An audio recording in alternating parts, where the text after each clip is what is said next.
हाँ बच्चों, यहाँ पे एक्चुअली स्ट्रगल निकालने का स्टार्ट करें।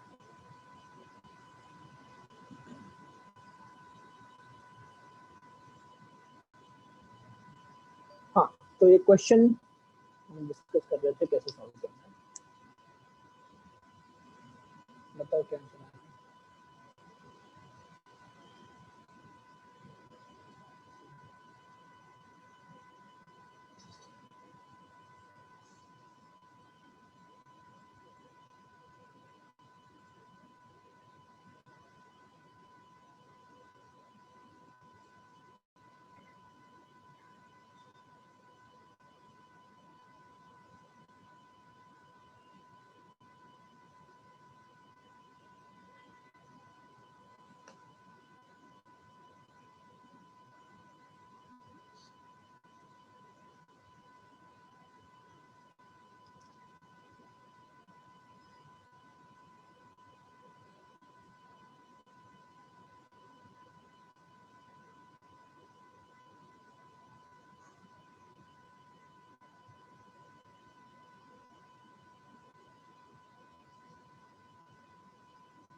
देखो, सबसे पहली बात तो तुम्हारा यहाँ पे अनपोलराइज्ड लाइट है जो कि ये पोलराइजर से पास हुई, तो I1 तुम्हारा सीधे सीधे I0/2। ठीक है, फिर अब ये पोलराइजर जो है इसका पास एंगल थीटा पे है कंपेयर टू दिस वन, तो I2 तुम्हारा क्या होगा, I1 cos square theta minus लो, यानी कि I0/2 cos स्क्वायर थीटा। अब जो यहाँ पे लाइट बाहर निकली उसका ऑसिलेशन ये डायरेक्शन में है, करेक्ट। लेकिन अब तुम्हें एक और पोलराइजर लगा हुआ है जो कि सिर्फ वर्टिकल ऑसिलेशन अलाउ करेगा, है ना। तो ऑसिलेशन इस डायरेक्शन में है तुम्हारा और तुम्हें वर्टिकल चाहिए, तो अगेन इसका कंपोनेंट तुम्हें वर्टिकल में निकालना पड़ेगा। या हम ऐसे बोले कि ये पोलराइजर और ये पोलराइजर के बीच का एंगल कितना है, 90 माइनस थीटा। तो हम ये लिख सकते हैं कि I3 जो होगा तुम्हारा I2 cos square 90 minus theta, यानी कि I2 sin स्क्वायर थीटा होगा। तो मुझे क्या मिलेगा, I0/2 cos square theta sin square. ये तुम्हारा फाइनल आंसर आया समझ में।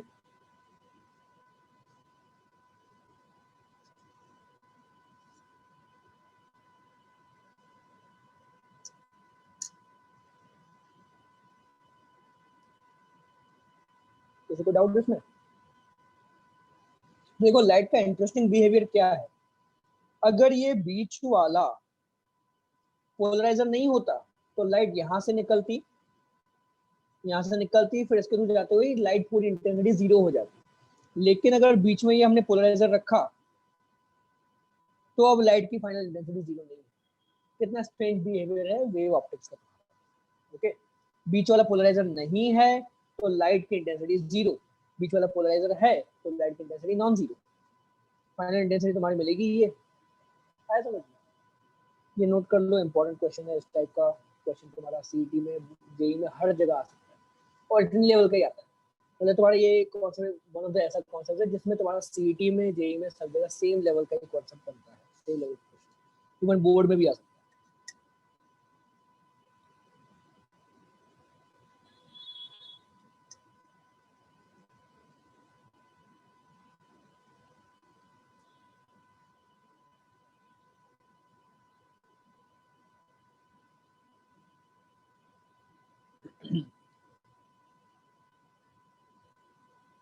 देखा,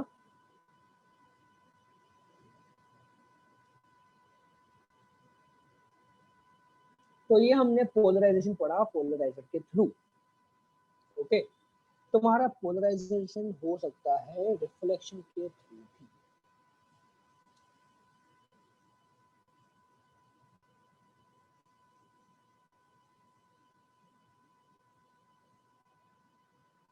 रिफ्लेक्शन और रिफ्लेक्शन, ठीक है। तो सपोज को तुम्हारा यहाँ पे ये सरफेस है, रिफ्रैक्टिंग सरफेस, ये है तुम्हारा रिफ्रैक्टिंग सरफेस, ठीक है। लाइट जो है तुम्हारी ऐसे इंसिडेंट होगी, फिर लाइट थोड़ी तुम्हारी ट्रांसमिट होगी, ओके, और थोड़ी सी रिफ्लेक्ट होगी, करेक्ट। लाइट इधर इंसिडेंट हुई, रिफ्लेक्शन भी हुआ, थोड़ा सा रिफ्लेक्शन भी, ओके। तो थोड़ा सा रिफ्लेक्शन, थोड़ा सा रिफ्लेक्शन। अब ये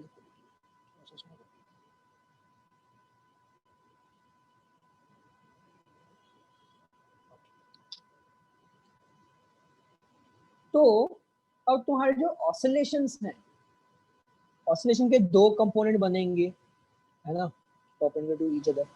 तो मैं वो दो कंपोनेंट यहाँ पर कैसे शो करूँ, वो दो कंपोनेंट यहाँ पर कैसे शो करूँ? तो वो मैं शो कर सकता हूँ, एक तो तुम्हारा ये ऑसिलेशन हो गया जो स्क्रीन के प्लेन में है लेकिन perpendicular to direction of light है। तो दूसरा ऑसिलेशन तुम्हारा ऐसे बने, ठीक है। तो तुम्हारा एक ऑसिलेशन परपेंडिकुलर टू स्क्रीन ये वाला हो गया, डॉट। डॉट मतलब परपेंडिकुलर टू स्क्रीन होता है, वेक्टर्स में हमने पढ़ा था। और ये जो तुम्हारा है स्क्रीन में ही है ऑसिलेशन, लेकिन ये तब भी लाइट के डायरेक्शन के परपेंडिकुलर है, ठीक है। तो बस हमें इनको कॉपी करना है,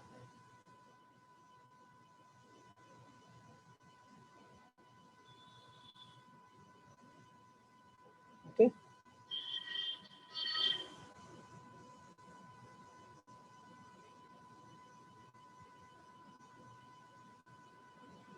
तो ये जो है लाइट जो है, सपोज करो अनपोलराइज्ड आ रही है, ये लाइट तुम्हारी अनपोलराइज्ड है, ठीक है। तो जब ये यहाँ पे गिरी तो थोड़ी लाइट रिफ्लेक्ट होगी और थोड़ी लाइट रिफ्रैक्ट करेगी। तो जो रिफ्लेक्टेड लाइट होगी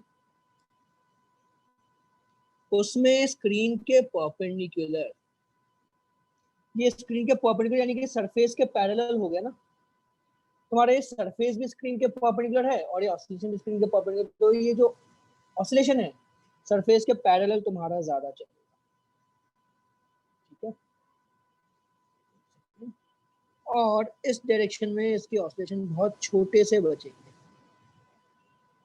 तो इसको हम कॉपी करते हैं,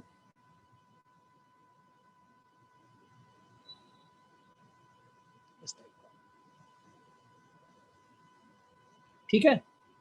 तो स्क्रीन के परपेंडिकुलर ऑसिलेशन थे हमारे पास, और ये ऑसिलेशन भी थे इस रेड लाइट में, अनपोलराइज्ड में। तो जो लाइट रिफ्लेक्ट होके गई उसमें ये वाले ऑसिलेशन परपेंडिकुलर वाले ज्यादा रहेंगे और इधर वाले ऑसिलेशन कम होंगे। और जो रिफ्लेक्टेड लाइट है उसमें उल्टा होगा, उसमें इधर वाले ऑसिलेशन ज्यादा होंगे और स्क्रीन के परपेंडिकुलर वाले ऑसिलेशन कम होंगे। आया समझ में?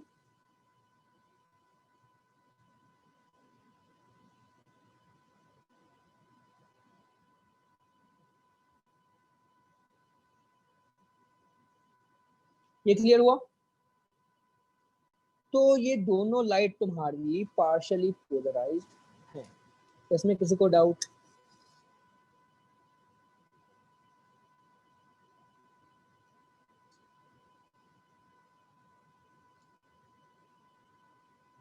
यहाँ पे ये स्क्रीन के परपेंडिकुलर और ये वाला ऑसिलेशन दोनों एक बराबर है। यहाँ पे स्क्रीन के परपेंडिकुलर ऑसिलेशन ज्यादा है, पैरेलल में कम है। यहाँ पे स्क्रीन के परपेंडिकुलर ऑसिलेशन कम है और स्क्रीन के प्लेन में ऑसिलेशन ज्यादा है, ठीक है। तो हम ये बोल सकते हैं कि ये जो ऑसिलेशन है स्क्रीन के परपेंडिकुलर वो तुम्हारे रिफ्रैक्टिंग सरफेस के पैरेलल है। तो यहाँ पे हम नोट करेंगे the reflected light is polarised, partially लिखेंगे फिलहाल, along the refracting surface, ठीक है। ये इंपॉर्टेंट पॉइंट है, इसको नोट करो।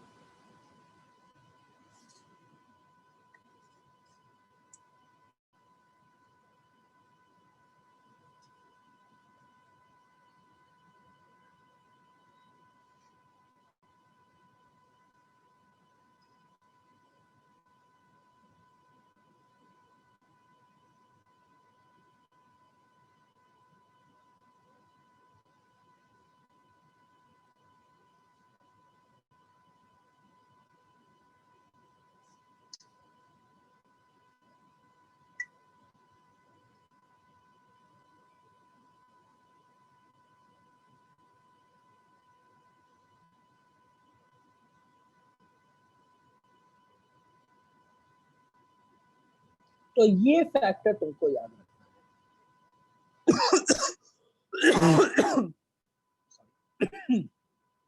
कि तुम्हें जो लाइट जिस सरफेस से जब किसी सरफेस पे गिरी और वहां से उसका रिफ्लेक्शन हुआ, तो जो रिफ्लेक्शन है वो सरफेस के पैरेलल ज्यादा पोलराइज होगा।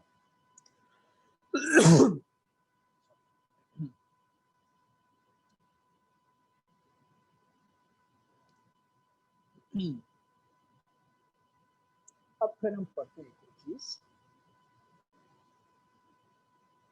जो कि है तुम्हारा ब्रूस्टर्स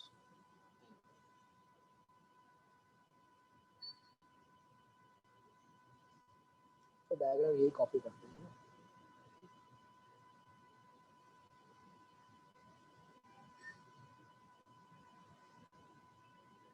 अभी ब्रूस्टर्स एंगल मतलब क्या?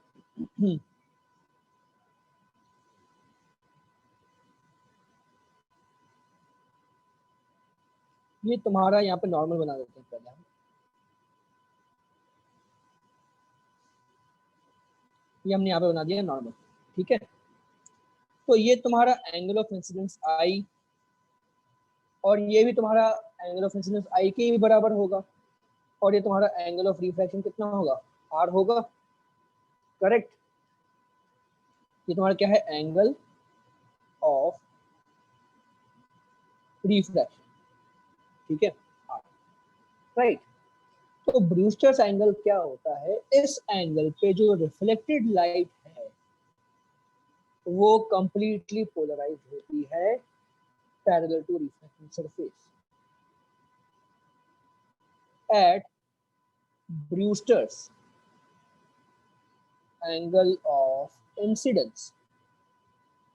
Okay, the reflected light is completely polarized parallel to refracting surface, ठीक है। तो इसको हम लिख देते हैं, एक्चुअली आई भी लिख देते हैं, सो दैट दिक्कत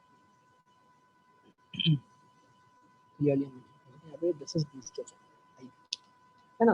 ये तुम्हारा angle of incidence Brewster's angle के बराबर है। तो जो रिफ्लेक्टेड लाइट है वो पैरेलल प्लेन के पैरेलल में कंप्लीटली पोलराइज्ड, क्लियर है इतना? ये नोट करो इतना, पहले डायग्राम बनाओ। पोलराइजेशन कॉन्सेप्ट बहुत सिंपल है, दो तीन कॉन्सेप्ट बस ध्यान से समझना है कहानी का।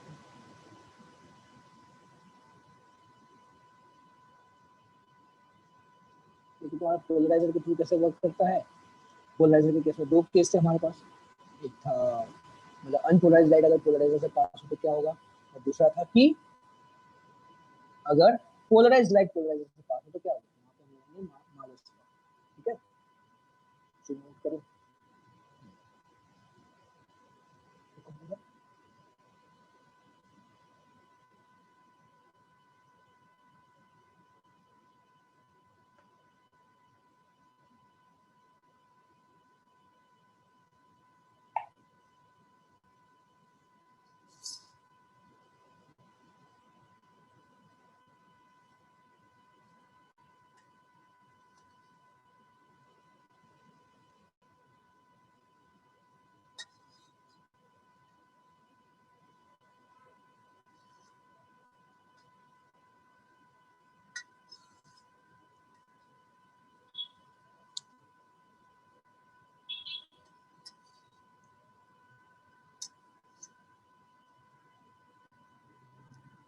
देखो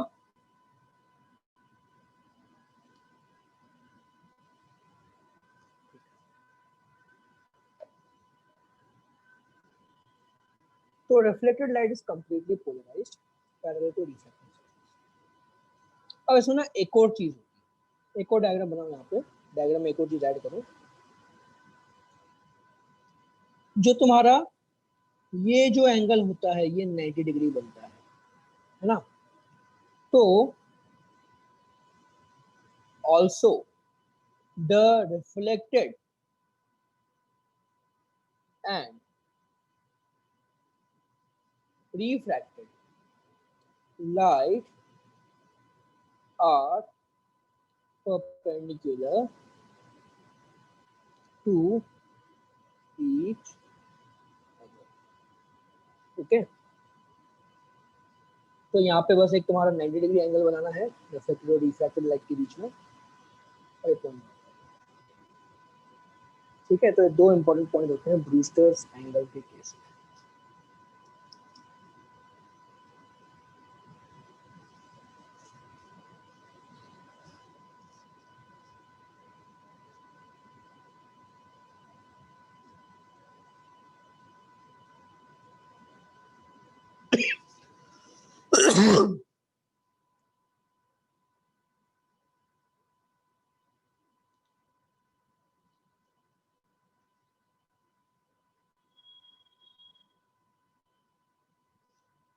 okay,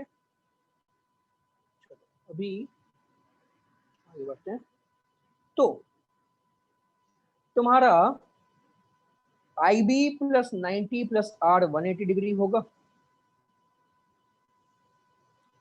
IB plus 90 plus R 180 degree, मतलब तुम्हारा R कितना हो जाएगा, 90 माइनस IB हो जाएगा। फिर स्नेल्स लॉ क्या बोलता है कि μ1 sine IB equal to μ2 sine R होगा क्या, है ना। ऊपर का रिफ्रैक्टिव इंडेक्स μ1 यहाँ पे नोट करते हैं, ये μ1 है और ये μ2 है। तो μ1 sine IB equal to μ2 sine R, तो μ1 sine IB is equal to μ2 sine R कितना होगा, cos IB हो जाएगा क्या, क्योंकि R तुम्हारा 90 माइनस है। तो यहाँ से मुझे क्या मिलेगा कि tan IB equal to μ2 by μ1, यानी कि म्यू रिलेटिव के बराबर होगा। Okay, to with respect. So this is the property of Brewster angle. Brewster angle mathematically हम ऐसे डिफाइन कर सकते हैं कि tan IB equal to μ2 by μ1।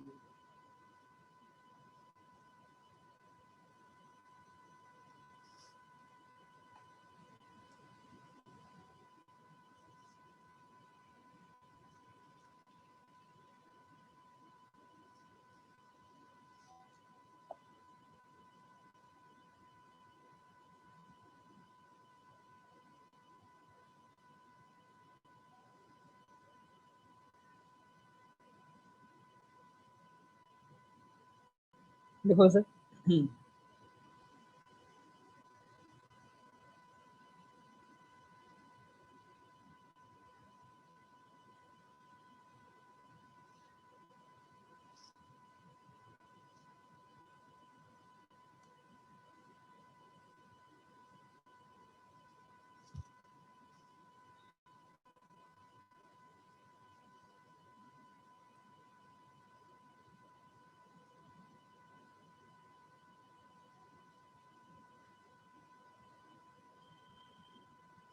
Okay, मैंने बोला था कि एक और डेमोन्स्ट्रेशन दिखाऊंगा।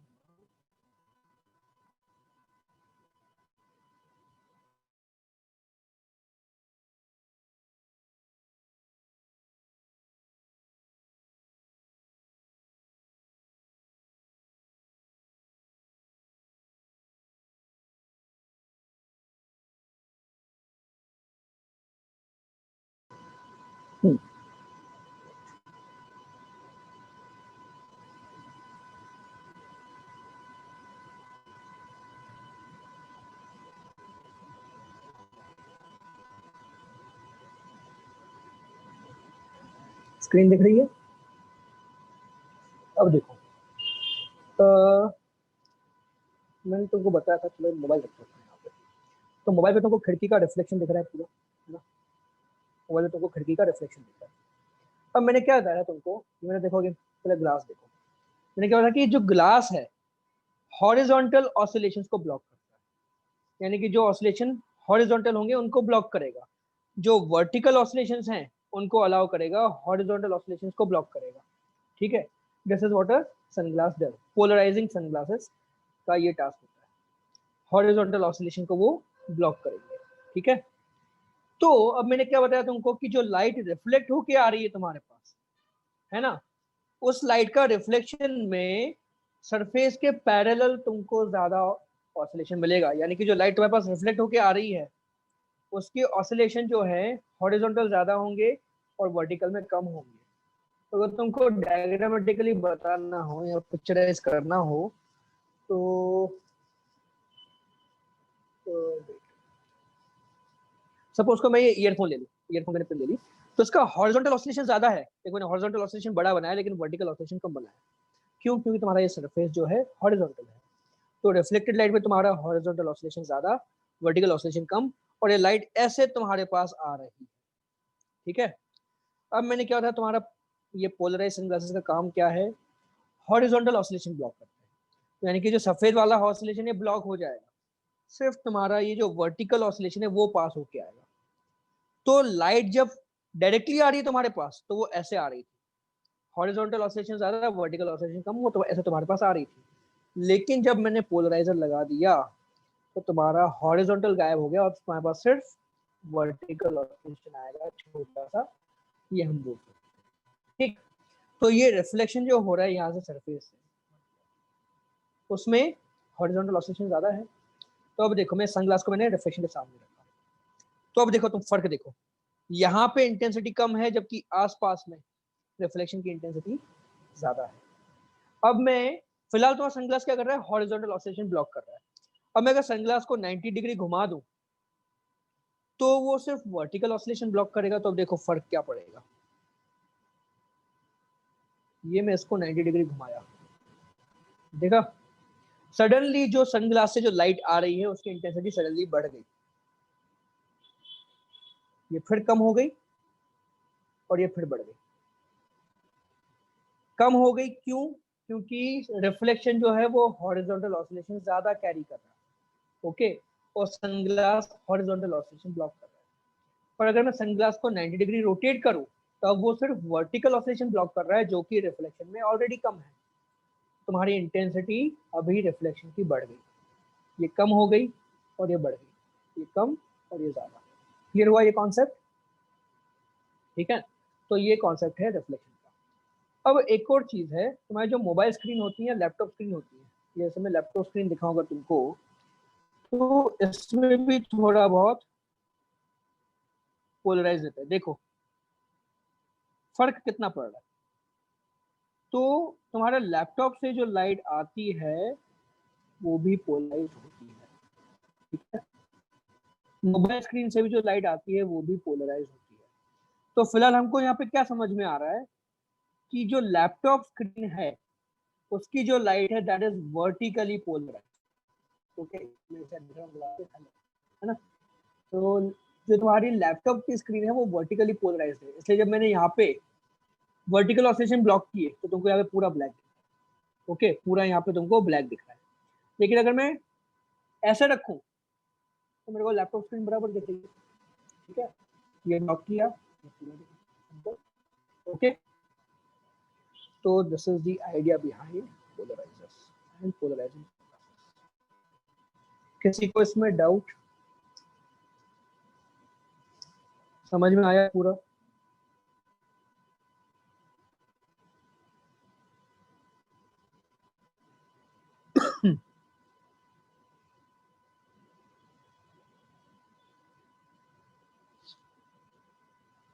बढ़ते हैं आगे।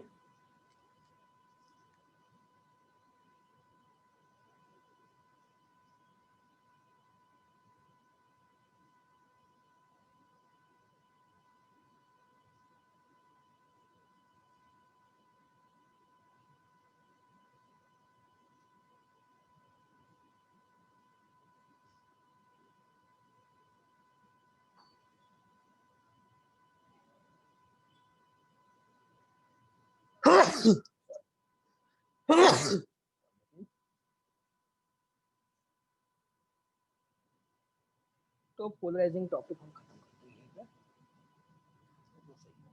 ठीक है, एक बस और पिक्चर डाल देते हैं हम।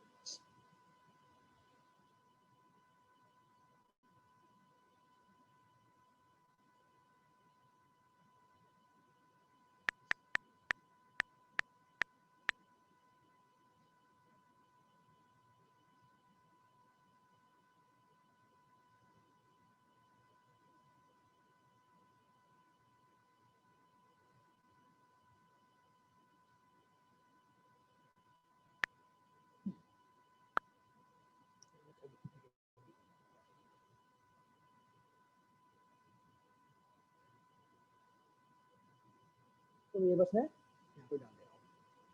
तो इधर जो है viewing without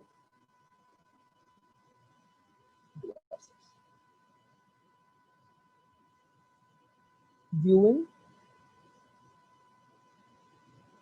with polarizer that blocks vertical oscillation। मैंने वर्टिकल क्यों बोले? क्योंकि ये जो विंडो है, विंडो का जो यहाँ पे ग्लास बना हुआ है, ये ग्लास जो वर्टिकल है, तो जो लाइट विंडो पे गिरी और रिफ्लेक्ट होके हमारे पास आ रही है, वो लाइट वर्टिकली पोलराइज्ड होगी। ये विंडो पेन तुम्हारा वर्टिकल है, तो यहाँ से जो लाइट रिफ्लेक्ट होके आ रही है, दैट इज वर्टिकली पोलराइज्ड। तो अगर मैं एक पोलराइजिंग ग्लास के थ्रू देखूं जो वर्टिकल ऑसिलेशन ब्लॉक कर रहा है, तो मेरे को विंडो की कोई रिफ्लेक्शन दिख ही नहीं रही। ओके, मेरे को विंडो की रिफ्लेक्शन बिल्कुल भी नहीं दिख रही है। तो ये फर्क पड़ता है तुम्हारा विथ पोलराइजर और विदाउट पोलराइजर। ठीक है, फिर मैं एक और एग्जाम्पल देता हूँ।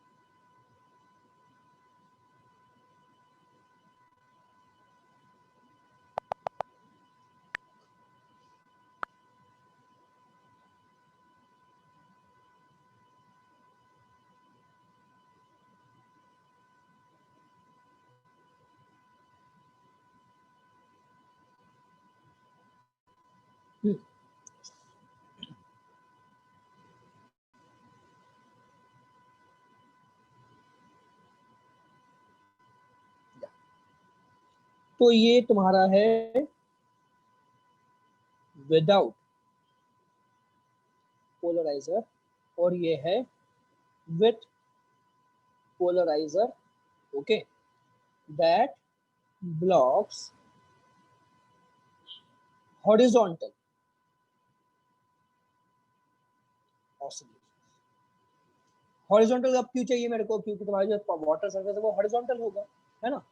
तो विदाउट पोलराइजर देखो, तुमको यहाँ पे लाइट जो है बहुत ज्यादा रिफ्लेक्ट होके आ रही है। ओके, पूरा तुमको रिफ्लेक्शन दिख रहा है वाटर सरफेस पे। ओके, लेकिन यहाँ पे इस केस में रिफ्लेक्शन गायब हो गया। पोलराइजर ने रिफ्लेक्शन को पूरा एब्जॉर्ब कर लिया, तो पानी के नीचे जो पत्थर वगैरह वो तुमको एकदम क्लियरली दिख रहे हैं। तो ये फर्क पड़ता है तुम्हारा with polariser and without polariser. समझ में आया? तो हमने यहाँ पे देखा कि हमें यहाँ पे हॉरिजॉन्टली ब्लॉक करने वाला पोलराइजर चाहिए, और पिछले केस में हमको क्या चाहिए? वर्टिकली ब्लॉक करने वाला पोलराइजर, क्योंकि तुम्हारा विंडो पेन वर्टिकल है। ओके, तो तुम अभी कभी शॉपिंग करने जाओ, पोलराइजेशन ग्लासेस खरीद के या उस पर चेक कर सकते हो। ठीक है,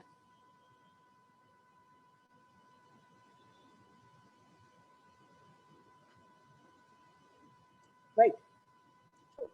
बढ़ते हैं आगे। तो हमारा पोलराइजेशन टॉपिक यहाँ पे खत्म। अब हमें शुरू करना है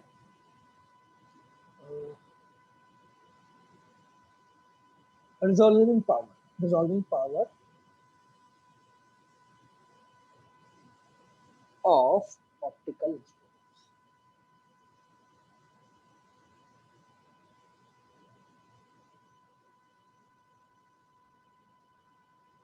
तो क्या होगा? तो अब एक चीज समझो कि हमने डायफ्रैक्शन पढ़ा था,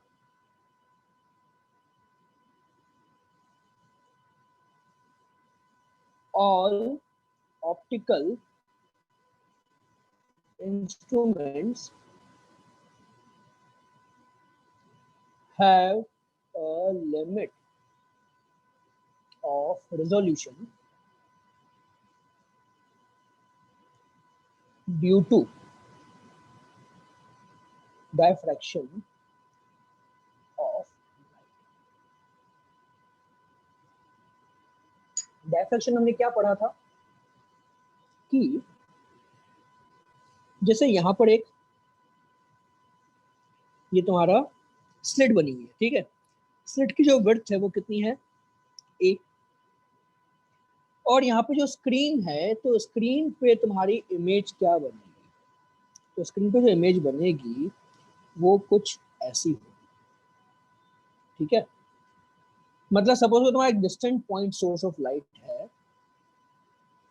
यहाँ पे सपोज को एक स्टार है, डिस्टेंट स्टार है, तो उसकी इमेज जो स्क्रीन में बनेगी वो ऐसी बनेगी, तुमको एक पॉइंट इमेज नहीं मिलेगी बल्कि पूरा सर्कल मिलेगा, ठीक है, एक पूरा सर्कल मिलेगा। और फिर उसके आसपास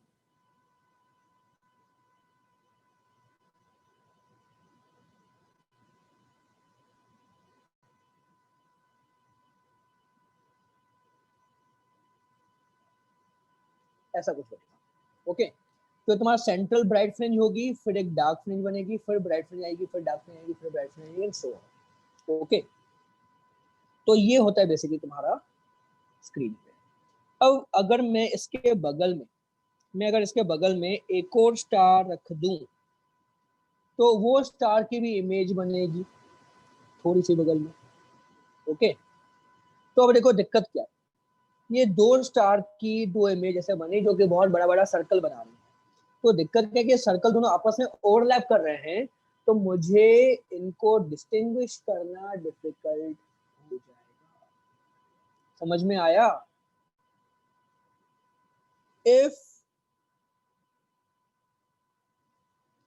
if the two stars are very close, then their circular images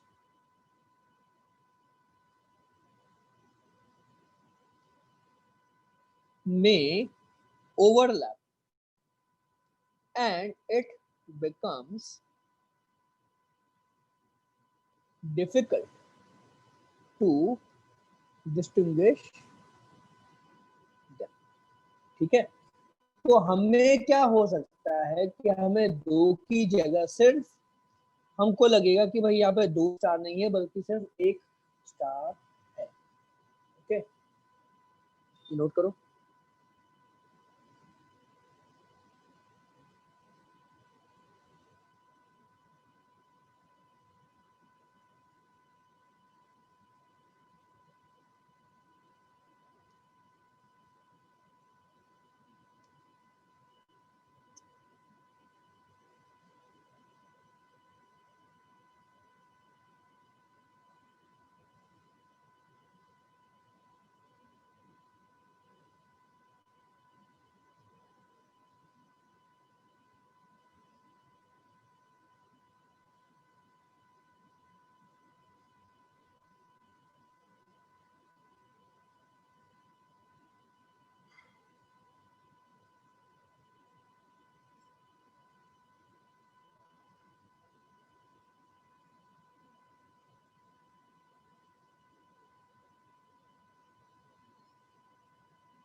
देखा, this is the basic understanding regarding resolving power, okay. क्योंकि तुम्हारे डायफ्रैक्शन की वजह से एक परफेक्ट पॉइंट इमेज नहीं बनती बल्कि उसकी जगह एक सर्कुलर इमेज बनती है। हमको यहाँ से स्टार एक पॉइंट इमेज दिख रहा है, लेकिन जब हम उसको स्क्रीन पे बनाते हैं, मतलब एक टेलीस्कोप के थ्रू हमने उसकी इमेज स्क्रीन पे बनाई, तो हमको क्या दिखती है वहां पे, पॉइंट इमेज की जगह एक पूरी सर्कल दिखता है, फुल पूरा बड़ा सर्कल दिखता है। मतलब बहुत बड़ा भी नहीं होगा, थोड़ा थोड़ा सा सर्कल होगा, बट स्टिल दिखता है। तो अब दो स्टार एक दूसरे के एकदम पास में है, तो उन दोनों की जो सर्कुलर इमेजेस है वो एक दूसरे के साथ ओवरलैप करेंगी, और अगर वो ओवरलैप कर रही हैं तो that means it might be difficult for us to distinguish between. ठीक है, तो ऐसे सिचुएशन में तुम्हारा आ जाता है कि भाई मिनिमम डिस्टेंस उन दो स्टार्स के बीच में कितना होना चाहिए, so that we can distinguish, right.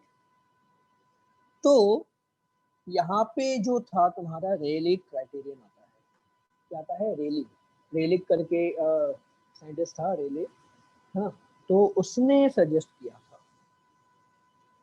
तो relic criteria, okay,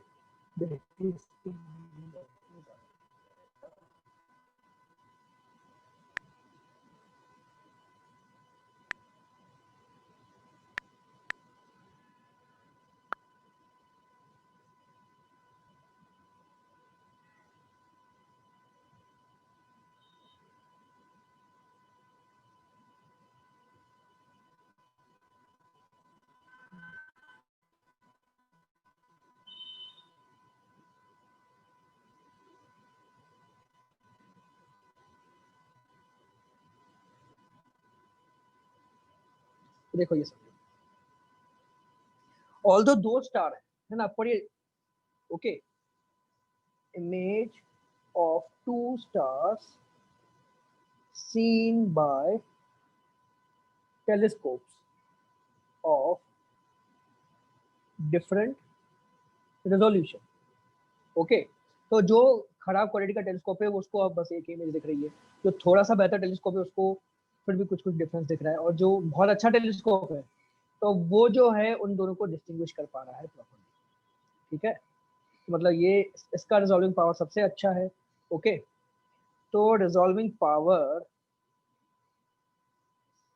of B is better than C is better than A, हम ये बोल सकते हैं, क्योंकि ये दोनों को प्रॉपर्ली डिस्टिंग्विश कर पा रहा है। ठीक है,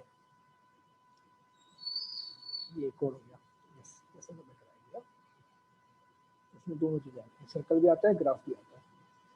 तो देखो ये तुम्हारा इंटेंसिटी का ग्राफ है, हमने डायफ्रैक्शन में ग्राफ पढ़ा था ना, ये तुम्हारा इंटेंसिटी का ग्राफ है, और ये जो हमें इमेज एक्चुअली दिखती है कैसे दिखती है उसका ग्राफ है। ठीक है, तो यहाँ पे क्या हो रहा है, तुम्हारे दोनों स्टार का जो पूरा जो सेंट्रल मैक्सिमा है वो दोनों एक दूसरे से बिल्कुल अलग है, तो हमें दो क्लियर इमेजेस दिख रही है। ठीक है, और अगर वो दोनों ओवरलैप करेंगे तो हमें दो क्लियर इमेज नहीं दिखेंगे, हमें एक सिंगल इमेज दिखेंगी। ठीक है, तो बेसिकली रेली क्राइटेरिया क्या बोलता है तुम्हारा, रेले क्राइटेरिया तुम्हें बोलता है कि the central maxima should be separate. ये मैं सिंपल वर्ड्स में लिख रहा हूँ कि central maxima should be separate, और अगर उसको तुम प्रॉपर वर्ड्स में कन्वर्ट करोगे तो प्रॉपर वर्ड्स में कैसे कन्वर्ट होगा, कि अगर मैं ये बोलूं कि इसका रेडियस ए है और इसका रेडियस ए नहीं लिखते, आर लिखते हैं, चलो आर है और आर है। ठीक है, तो दोनों के बीच का डिस्टेंस कितना होना चाहिए, हमारे पास 2r होना चाहिए, तो हम इसको परफेक्टली डिस्टिंग्विश कर पाएंगे, है ना। ओके, तो ये बोला अगर ये डिस्टेंस 2r से कम होगा तो हमें डिस्टिंग्विश कर पाना मुश्किल हो जाएगा हमारे लिए। तो रेलिंग ने इतना ही बोला था बस कि दोनों जहां पे इसकी पहली मिनिमा आती है, ओके, वहां मतलब दोनों की मिनिमा बेसिकली कोइंसाइड करवा दो, okay, that is coincide the minima. ठीक है, that is coincide the minima of the two images. तो अगर मिनिमा कोइंसाइड कर रही है मतलब हम तब उन दोनों को डिस्टिंग्विश कर पाएंगे, लेकिन यहाँ पे मिनिमा कोइंसाइड नहीं कर रही तो हमें इनको डिस्टिंग्विश करना पॉसिबल नहीं है, और यहाँ पे तो हम बिल्कुल भी डिस्टिंग्विश नहीं कर पाएंगे कि क्या हो रहा है।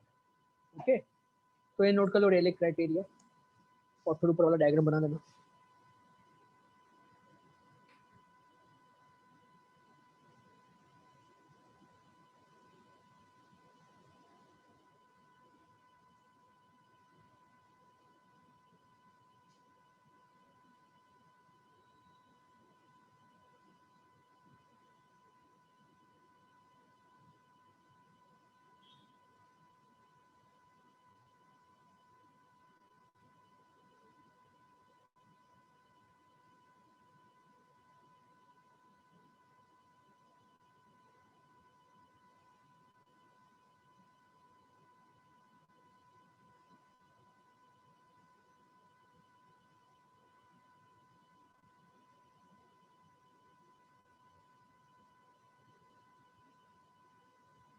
ओके, अब ये डायग्राम नोट कर लो ग्राफ का और सर्कल्स का।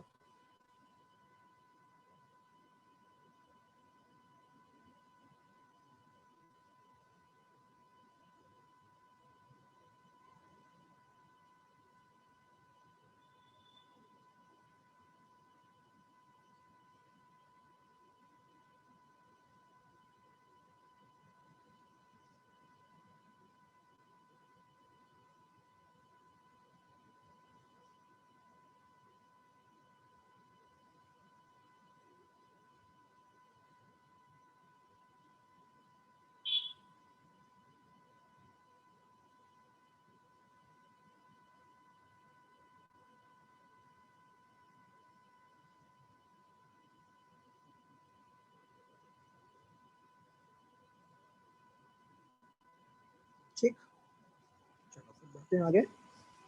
तो अब हम आते हैं रिजॉल्विंग पावर।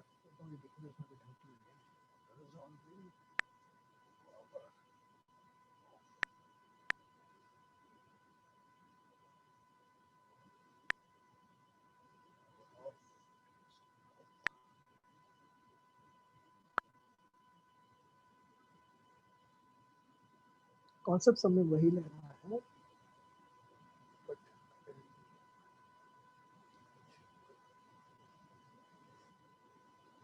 तो अब देखो टेलीस्कोप में क्या होगा।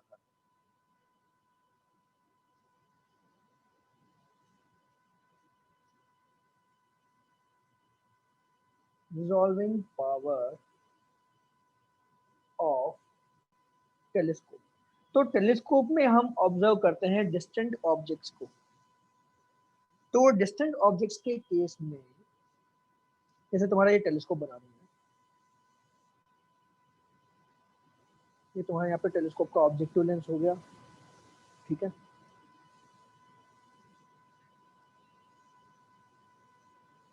ये तुम्हारा आईपीस, ठीक। तो ये तुम्हारा ए है, diameter of the objective lens A है, और यहाँ पे तुम्हारे दो डिस्टेंट स्टार्स हैं, ठीक है। ये दो डिस्टेंट स्टार्स हैं, तो इन दोनों स्टार्स के बीच का जो एंगल बन रहा है टेलीस्कोप पे, ये एंगल अगर मैं बोलूं थीटा, ओके, तो लिमिट ऑफ रेजोल्यूशन हम डिफाइन करेंगे equal to theta minimum, okay, for which we can distinguish the two stars. तो इन दोनों स्टार्स के बीच में मिनिमम एंगल जो कि हमको दिखता है वो तुम्हारा लिमिट ऑफ रेजोल्यूशन है। मतलब मिनिमम एंगल मतलब एंगल उससे अगर कम हुआ तो हम इन्हें डिस्टिंग्विश नहीं कर पाएंगे, अगर एंगल थीटा मिनिमम से ज्यादा हुआ तो हम उनको डिस्टिंग्विश कर पाएंगे। अब देखो सिंपल तरीका तुमको याद रखने का, डायफ्रैक्शन का फॉर्मूला क्या हमने पढ़ा था कि साइन थीटा जो कि अप्रोक्सीमेटली थीटा है वो लैम्डा बाय ए होता है, sine theta 1 first dark fringe का, okay, for first dark fringe, है ना। तो सो फॉर टेलीस्कोप तुम्हारा थीटा मिनिमम क्या हो जाएगा, उसको भी लैम्डा बाय ए रख दो, लेकिन बस यहाँ पे 1.22 मल्टीप्लाई कर दो, दैट्स इट, ओके, 1.22। हमने डायफ्रैक्शन में पढ़ा था कि साइन थीटा 1 तुम्हारा लैम्डा बाय ए होता है, तो यहाँ भी हम लैम्डा बाय ए रखेंगे, लेकिन एक 1.22 का फैक्टर मल्टीप्लाई कर देंगे। वो क्यों मल्टीप्लाई होता है उसका बहुत लंबा डेरिवेशन जाता है, वो हमें अभी नहीं जाना है, ठीक है। तो ये तुम्हारा थीटा मिनिमम ये मिलेगा हमको, ऑलराइट। और एक चीज अगर हम नोट करें, इसका अगर मैं बोलूं रेडियस आर है, अगर ये रेडियस आर है तो तुम्हारा ये हो जाएगा बराबर 1.22 lambda by A 1.22 lambda bye 2r, यानी कि 0.61 लैम्डा बाय आर। तो अगर तुमको रेडियस दिया है तो ये फॉर्मूला लगाओ, डायमीटर दिया है तो ये फॉर्मूला लगाओ, ठीक, नोट करो इसे।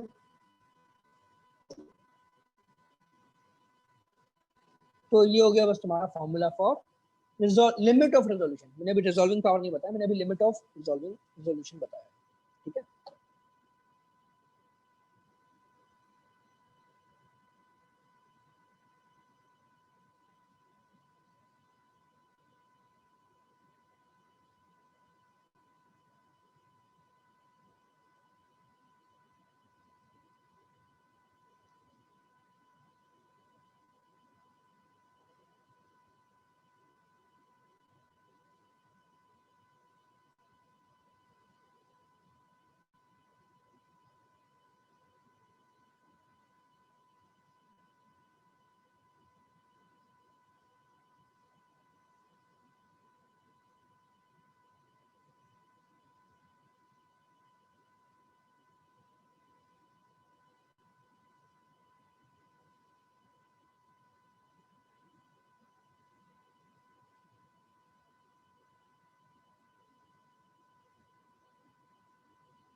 देखिए अब तुम्हारा रिजॉल्विंग पावर क्या होगा, वो होता है तुम्हारा 1/थीटा मिनिमम, ठीक है। That's it, ये तुमको याद है। और a telescope with larger diameter A has better resolution। इसलिए तुमने देखा होगा कि जो भी तुम्हारे एस्ट्रोनॉमिकल जो भी टेलीस्कोप होते हैं, जो तुम्हारी स्पेस ऑब्जर्वेटरीज होती हैं, उनके जो टेलीस्कोप होते हैं वो काफी बड़े बड़े होते हैं, है ना। उनका डायमीटर तुम्हारा 1 मीटर, 2 मीटर, 5 मीटर ऐसे बराबर हो सकता है, ओके। तो तुम्हें दिखा दूं, जैसे एस्ट्रोनॉमिकल ऑब्जर्वेटरी,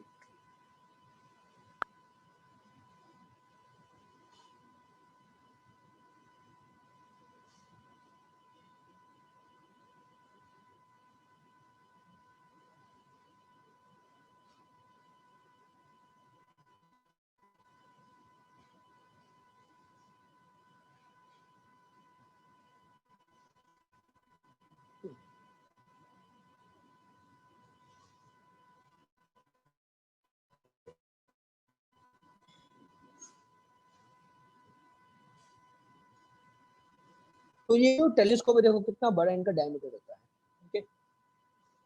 तो एस्ट्रोनॉमिकल ऑब्जर्वेटरीज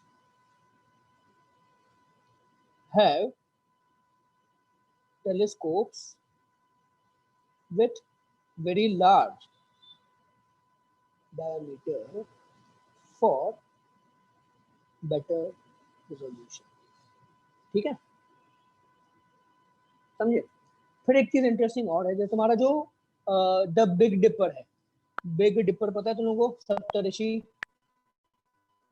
कॉन्स्टेलेशन, सप्तऋषि कॉन्स्टेलेशन बिग डिपर, है ना, ये तुमको याद आएगा। तो ये सप्तऋषि में भी देखो तुमको यहाँ पर कितने दिख रहे हैं, 7 तारे दिख रहे हैं, है ना, तारे दिख रहे हैं, लेकिन इनमें से एक तारा जो अकेला नहीं है, उसमें 2 है। हिंदी में उनको बोलते हैं अरुंधति वशिष्ठा, ओके। सप्तऋषि में, सप्तऋषि कॉन्स्टेलेशन में जो एक तारा है वो एक्चुअली सिंगल नहीं, वहाँ पे 2 तारे हैं। वो तारे का नाम अरुण ये वशिष्ठा है, और उसकी मतलब वाइफ का नाम अरुंधति करके 2 तारे हैं, ओके। तो बिग डिपर बाइनरी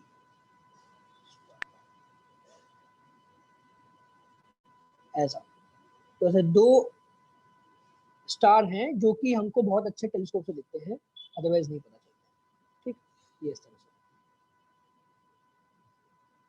से देखो, यहाँ पे अगर तुम्हें डायग्राम को थोड़ा ध्यान से देखो, तो यहाँ पे ये देखो एक्चुअली हमको 2 डॉट दिख रहे हैं, ठीक है। तो बिग डिपर में एक्चुअली मतलब 7 नहीं 8 स्टार्स आते हैं, क्योंकि ये जो यहाँ पर है ये बाइनरी स्टार है, ठीक है। This is a binary star, जो कि एक अच्छे टेलीस्कोप से हमको दिखता है, ठीक है। ये हो गया तुम्हारा रिजॉल्विंग पावर ऑफ टेलीस्कोप फिर आता है रिजॉल्विंग पावर ऑफ माइक्रोस्कोप। ठीक, तो माइक्रोस्कोप में क्या है, अगर मैं ये बनाऊं, ये तुम्हारा ऑब्जेक्टिव लेंस है, this is your objective lens, और तुमने यहां पर दो ऑब्जेक्ट रखे, ओके, तो इनके बीच का minimum distance D minimum, okay, तो लिमिट ऑफ रेजोल्यूशन क्या हो जाएगा तुम्हारा, उसको हम बोलेंगे D minimum, okay, is the minimum separation between two objects to be able to distinguish them, okay, तो मिनिमम सेपरेशन इन दोनों के बीच में क्या होना चाहिए ताकि मैं इन दोनों को डिस्टिंग्विश कर सकूं, ये तुम्हारा हो गया लिमिट ऑफ रेजोल्यूशन, ओके। अब यहाँ पे हम कुछ डायग्राम बनाएंगे,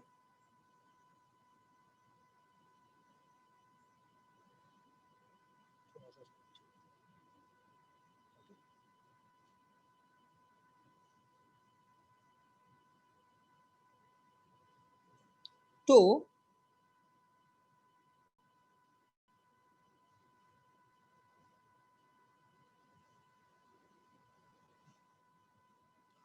ये तुम्हारा थीटा ले लो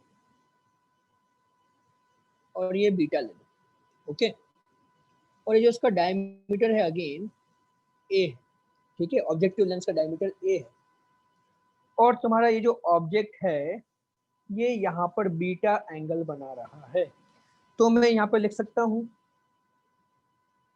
हमारा tan बीटा कितना होगा,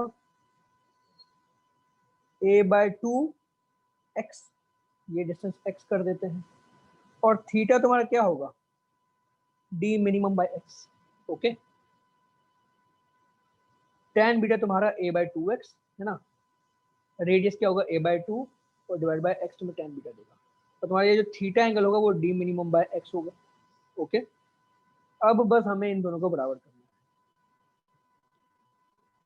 तो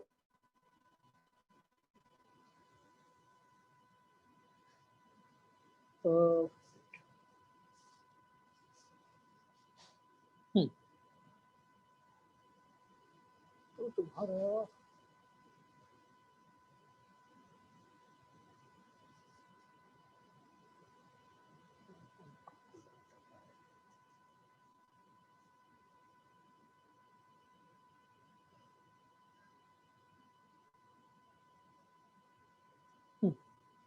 तो अगेन हम बस लिख देंगे तुम्हारा जो थीटा मिनिमम होना चाहिए वो होगा तुम्हारा 1.22 लैम्डा बाय ए, मैं जो बताया था लैम्डा बाय ए के साथ 1.22 मल्टीप्लाई करो, तो यहाँ पे वही करना है, और फिर मैं इसको लिखूंगा थीटा तुम्हारा क्या होगा, D minimum by X equal to 1.22 lambda by A, और तुम्हारा एक्स क्या होगा,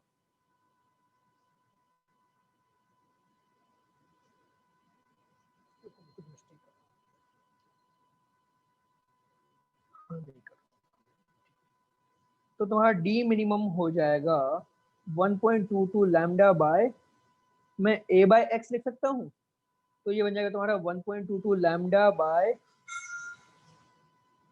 tan beta, sorry a by x तुम्हारा क्या होगा 2 tan बीटा होगा, ओके, तो ये तुम्हारा d मिनिमम मिल गया, ओके, तो d मिनिमम को मैं लिख सकता हूँ जो अगेन अप्रोक्सीमेटली तुम्हारा होगा 1.22 लैम्डा बाय 2 साइन बीटा, तुम्हारा tan beta approximately sign beta होता है स्मॉल एंगल के लिए, ओके, तो ये बन गया तुम्हारा फॉर्मूला,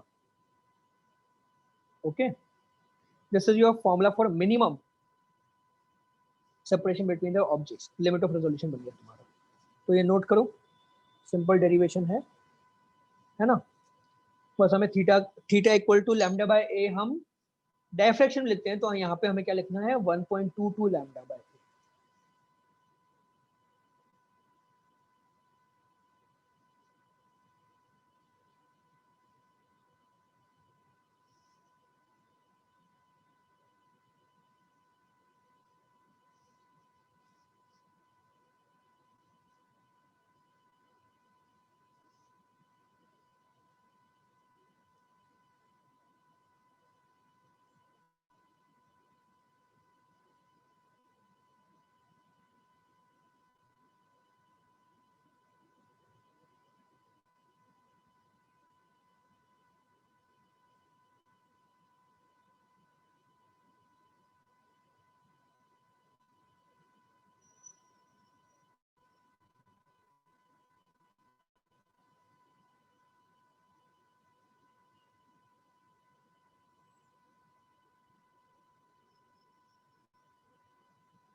डायफ्रैक्शन का फॉर्मूला याद रखना है, वहां से बस तुम्हारा ये रिजॉल्यूशन का फॉर्मूला आ जाता है, ठीक है।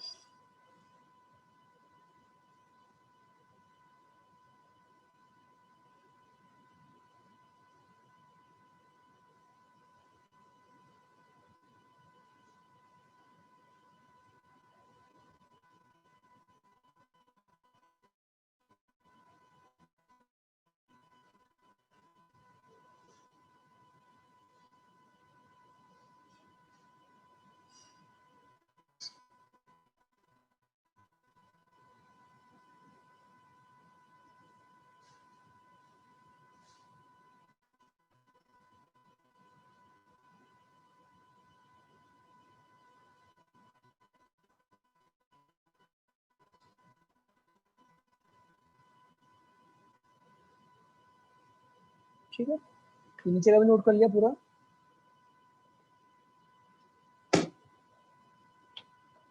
अब if there is a refracting medium between object and lens, है ना, मतलब यहाँ पर मैंने एक रिफ्रैक्टिंग मीडियम भर दिया बीच में, ओके, तो तब तुम्हारा डी मिनिमम जो हो जाएगा होगा 1.22 lambda bye 2n sign beta. तो रिफ्रैक्टिव मीडियम लगाने से हम डी मिनिमम को और कम कर सकते हैं, इसलिए यहाँ पे n डिवाइड हो जाता है, ओके।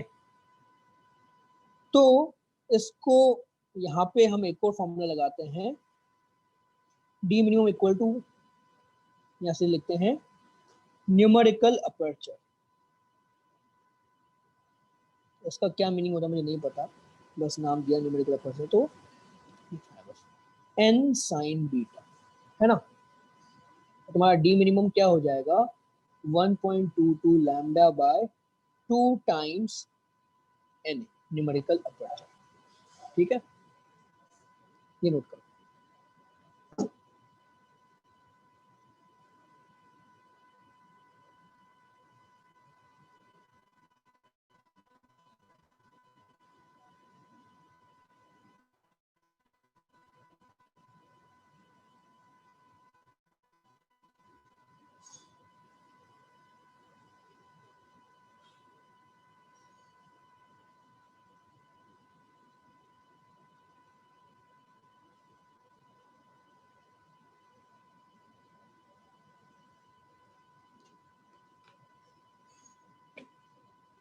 तो बस ये हो गया तुम्हारा, और तुम्हारा रिजॉल्विंग पावर क्या हो जाएगा, और तुम्हारा यहाँ पर रिजॉल्विंग पावर हो जाएगा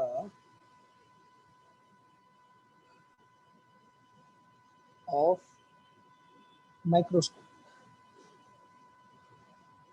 वो होगा तुम्हारा 1/d मिनिमम, ओके। टेलीस्कोप में 1/थीटा मिनिमम और माइक्रोस्कोप में 1/d मिनिमम, ये तुम्हारा रिजॉल्विंग पावर है।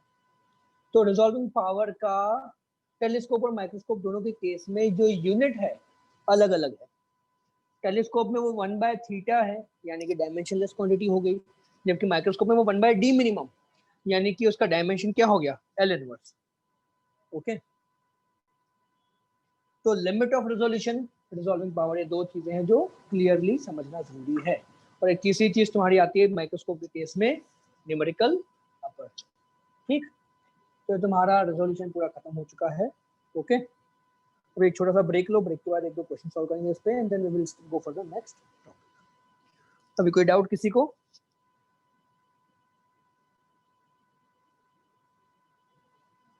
ठीक है, ब्रेक लेते हैं छोटा सा, ओके। 10 मिनट का ब्रेक लो, अभी 12:40 हुआ है, 12:51 पे आ जाओ, 41 हुआ है, 51 पे आ जाओ, ठीक।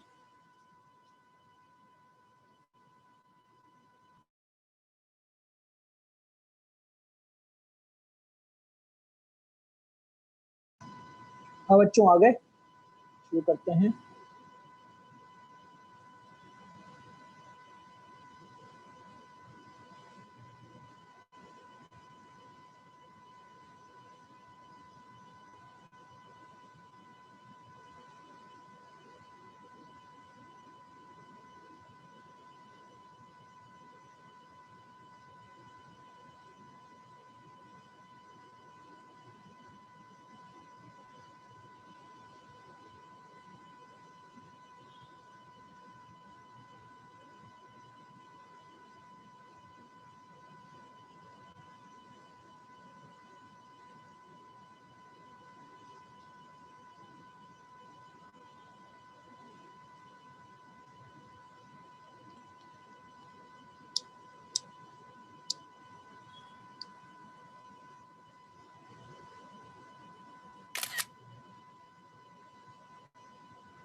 ये बताओ क्वेश्चन मिला।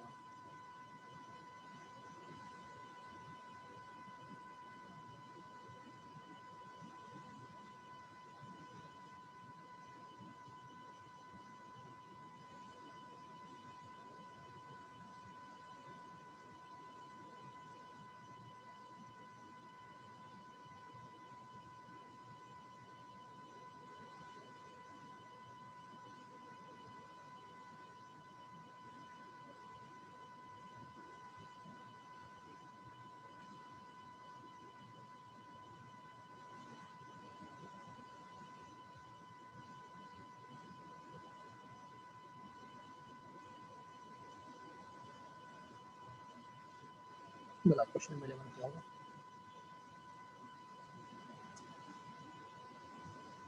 वो मैं चालू कर नहीं पाऊंगा क्योंकि मोबाइल से पढ़ा रहा हूँ।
आंसर आ गया, देखो आसान सा है।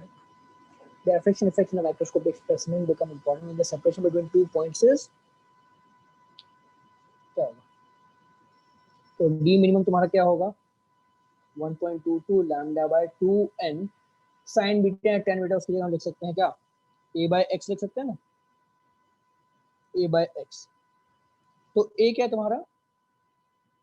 खैर हमें लैम्डा से नहीं मतलब है, a और x मतलब नहीं चाहिए। यहाँ पे ऑप्शन में लैम्डा दिया है, लैम्डा से मतलब है। तुम्हारा जो d मिनिमम है वो लैम्डा के कंपैरिजन में है, तो दिक्कत है। ठीक है,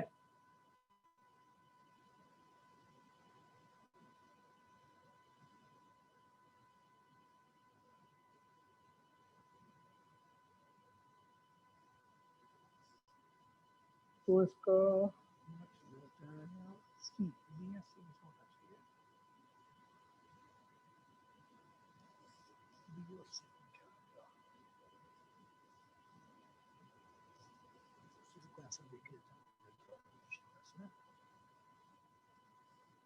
क्वेश्चन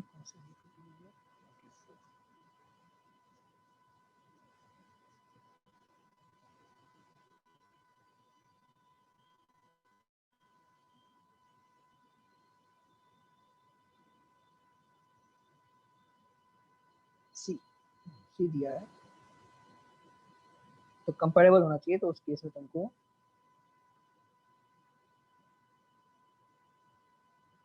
मिलेगा। ठीक है,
हाँ बच्चे, मैं जस्ट 5 मिनट में आता हूँ। 5 मिनट का और ब्रेक ले लो, अर्जेंट काम आया है, ठीक है। I will back in 5 minutes.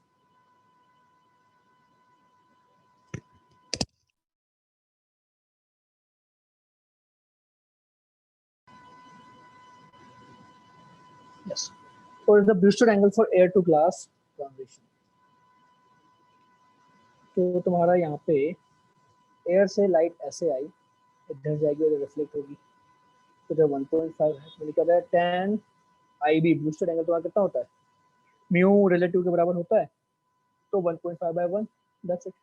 तुम्हारा IB क्या आ जाएगा, tan इनवर्स 1.5। बस अपनी तुम्हें आंसर करना, ओके। फिर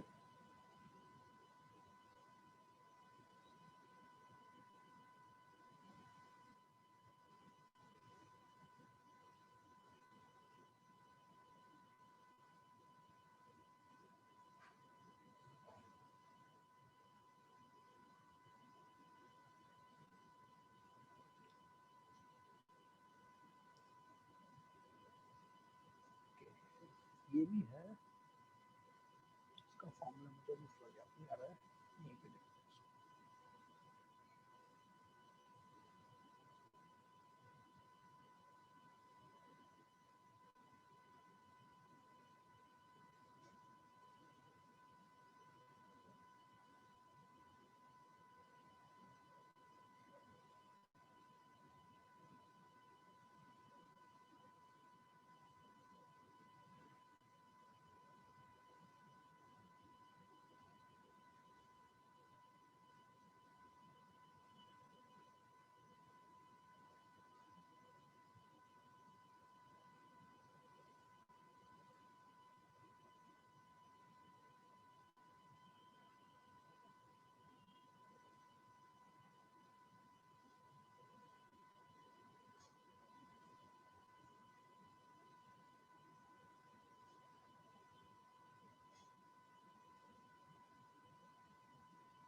एक क्वेश्चन करो, ZF equal to A square वाला mobility of ray optics, answer the screenshot.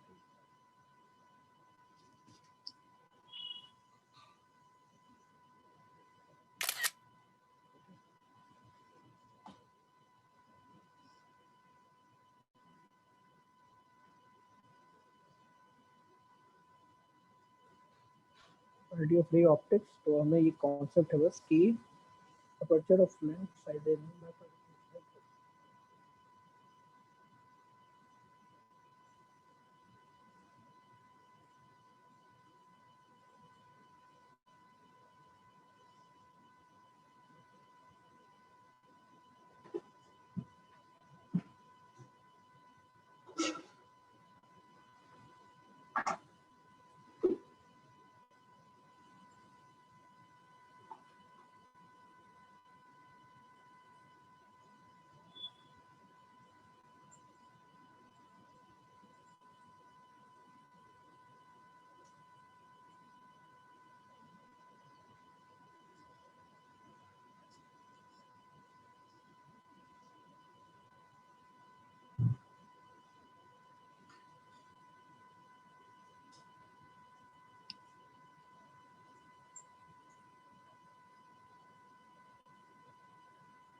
ये एक्चुअली क्या बोल रहा है, तो जो z है वो क्या है, जैसे ये एक्चुअली फ्रेस्नेल पे बेस्ड है, तो जैसे यहाँ पे तुम्हारी एक स्लिट है जिसकी विड्थ जो है a के बराबर है, लाइट तुम्हारी एंटर कर रही है विड्थ के थ्रू, तो मैं कितने डिस्टेंस तक, है ना, ये डिस्टेंस तुम्हारा z है, तो कितने डिस्टेंस तक मैं रे ऑप्टिक्स का मतलब वैलिडिटी मान सकता हूँ। Okay, ray optics is a good approximation for how much distance, ये पूछा है राइट। तो उसके तुम्हारा ये फॉर्मूला बस यूज करता है, Z F equal to A square by lambda. तो Z F equal to A square by lambda तुम्हारी लिमिट है रे ऑप्टिक्स की, लिमिट रे ऑप्टिक्स की। ओके, तो यहाँ पे तुम्हारा जैसे ए दिया हुआ है, ए की वैल्यू दी हुई है 3 मिलीमीटर और लैम्डा दिया है 500 नैनोमीटर, तो ए स्क्वायर बाय लैम्डा जो है यानी कि 18 मीटर, तो 18 मीटर तक तुमको रे ऑप्टिक्स वैलिड मान सकते हो, उसके आगे तुमको डायफ्रेक्शन के फैक्टर्स कंसिडर करने पड़ेंगे।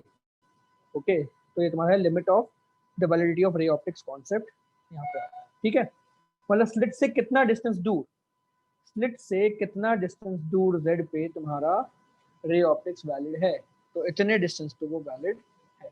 ठीक है, फिर नेक्स्ट तुम्हारा और एक आता है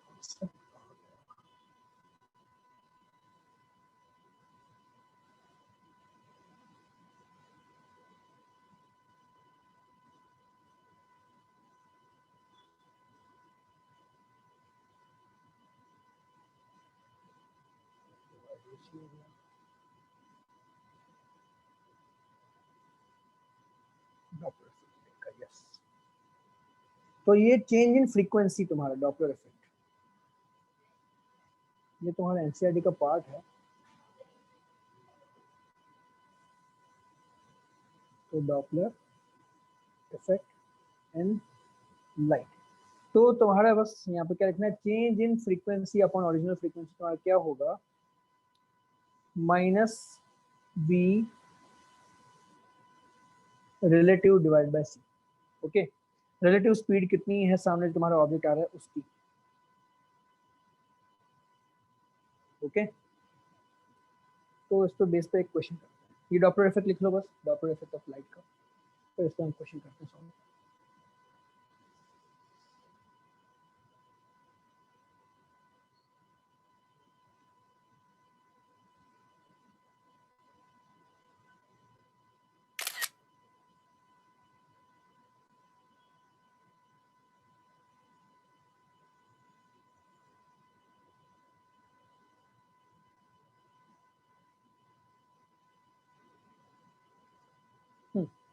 तो यहाँ पे देखो क्या बोला है कि what should the speed of a galaxy so that the sodium line at 589 nanometre is observed at 589.6 nanometre. Okay, तुम्हारा हमें v पता करना है, और एक चीज समझो, तुम्हारा v लैम्डा c के बराबर होता है, तो dv बाई डी लैम्डा तुम्हारा क्या होगा, सो अगर मैं डिफरेंशिएट करूँ तो v d lambda by d lambda plus lambda times dv by d lambda, zero हो जाएगा। तो यहाँ समझे क्या मिलेगा, v equal to minus lambda dv by d lambda, या फिर dv by v equal to minus d lambda by lambda. Okay, right. अब तुम्हारा डॉपलर इफेक्ट का फॉर्मूला क्या है, v relative divided by speed of light c। Okay, Doppler effect का formula है, एक और माइनस साइन यहाँ पे आएगा, राइट। dv by v delta f by f, sorry यहाँ पे v लिख दिया, आई एम सॉरी, इसको मैं f में कन्वर्ट करूँ, this is f lambda, f f यहाँ पे, f यहाँ पे, f यहाँ पे, फिर df बाय f। ओके, तो हमें डी लैम्डा यहाँ पे पता है कितना होगा, तो इन दोनों का सब्ट्रैक्शन करो तो हमें डी लैम्डा कितना मिला, 0.6 नैनोमीटर। तो 0.6 nanometre divided by 589 nanometre, 589 nanometre equal to v relative by 3 into 10 power 8। तो यहाँ से तुमको वी रिलेटिव मिल जाएगा कितना, वी रिलेटिव तुम्हारा हो जाएगा 3 into 0.6 by 589 into 10 power 8। Okay, तो बस 306 किलोमीटर पर सेकेंड आ जाएगा तुम्हारा, 306 किलोमीटर पर सेकेंड। यानी कि अगर गैलेक्सी की स्पीड इतनी होगी तो तुम्हारा जो डॉपलर इफेक्ट होगा वो ये होगा, तुम्हारी वेवलेंथ जो ऑब्जर्व करोगे तुम वो चेंज हो जाती है। ठीक है, समझ में आया डॉपलर इफेक्ट? नेक्स्ट क्वेश्चन भी इसी टाइप के हैं बेसिस पे। तो ये हो गया डॉपलर इफेक्ट हो गया, और लिमिट ऑफ रे ऑप्टिक्स हमने दो चीजें एक्स्ट्रा पढ़ी है। ठीक है, Doppler effect and limit of ray optics. Going back to the exercise, estimated distance for which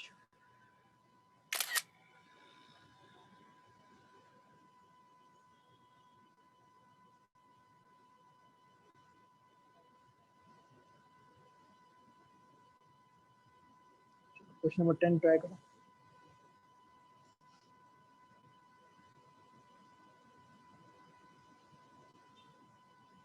तुम्हारा सीधे आ जाएगा, इसका सोल्यूशन क्या है, z equal to A square by lambda, ये तुम्हारा आंसर है। ठीक है, तो ए स्क्वायर कितना है तुम्हारा 4 इंटू 10⁻³ इंटू 4 इंटू 10⁻³ और लैम्डा कितना है तुम्हारा 400 इंटू 10⁻⁷। तो ये मुझे कितना मिलेगा 4 into 4/40, 4/10, 0.4 metre. Okay,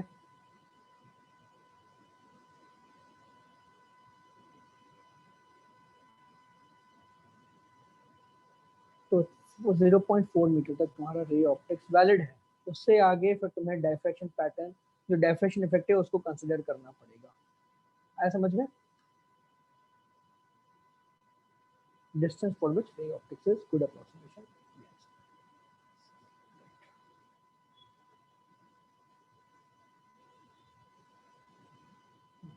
question number 11,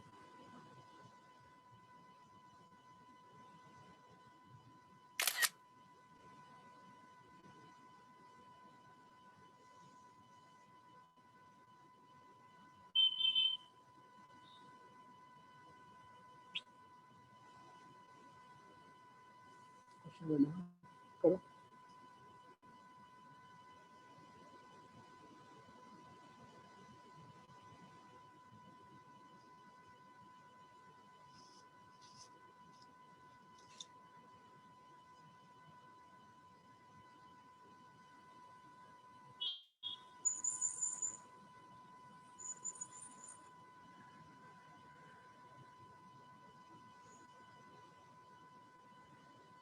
बता रहा फॉर्मूला डॉपलर इफेक्ट का। यहाँ पर डेल्टा लैम्डा हमें दिया हुआ है, डेल्टा लैम्डा दिया हुआ है तुम्हें 15 एंगस्ट्रॉम, लैम्डा दिया हुआ है कितना 6563 एंगस्ट्रॉम। ओके, तो delta F by F equal to minus delta lambda by lambda equal to minus V relative by C. तो यहाँ से वी रिलेटिव तुमको आ जाएगा,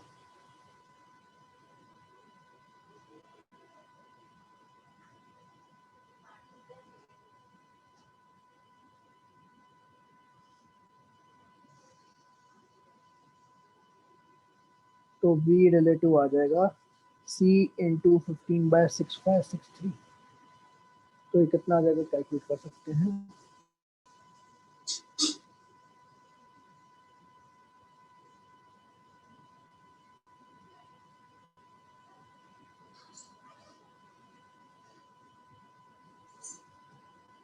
ओके,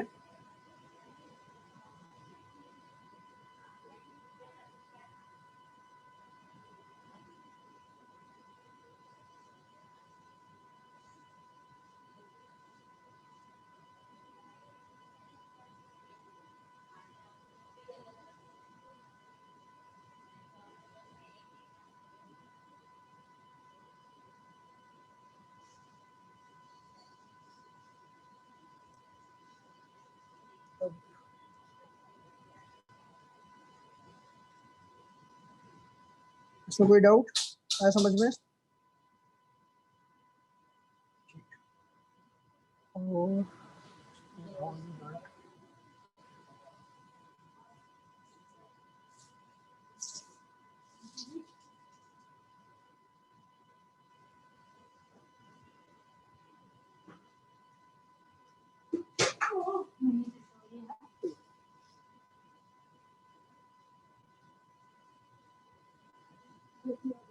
नहीं कोई बात नहीं।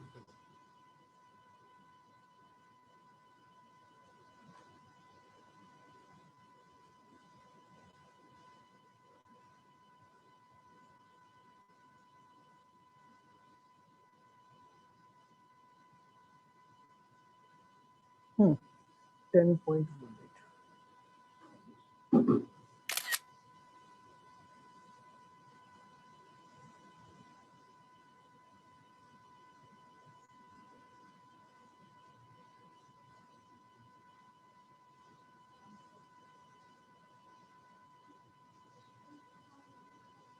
Ten point one eight try करो।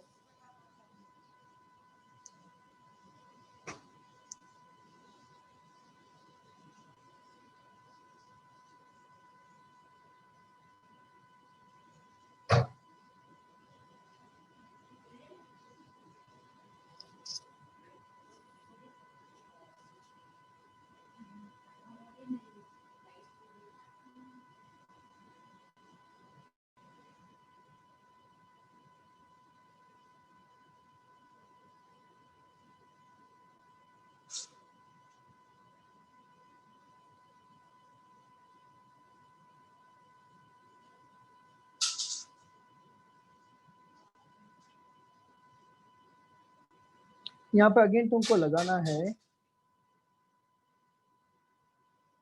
10.18 z square equal sorry z equal to a square by lambda. तो z क्या है, दोनों के बीच का डिस्टेंस 40 किलोमीटर। a क्या है, ये 50 मीटर को तुम a ले सकते हो।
तो z हमें दिया है 40 किलोमीटर, a दिया है हमें कितना 50 मीटर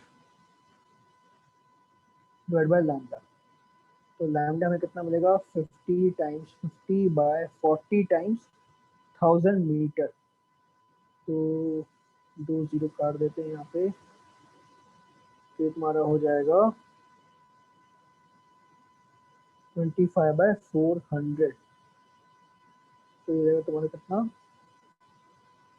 625 बाय 10,000 यानी कि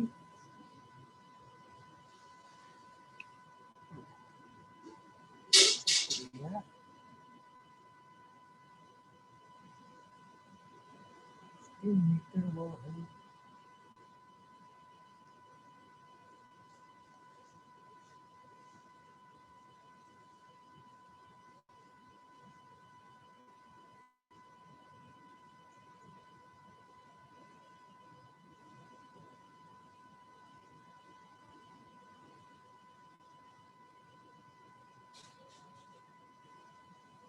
कितना होना तो 0.625 मीटर बन रहा है। 2.06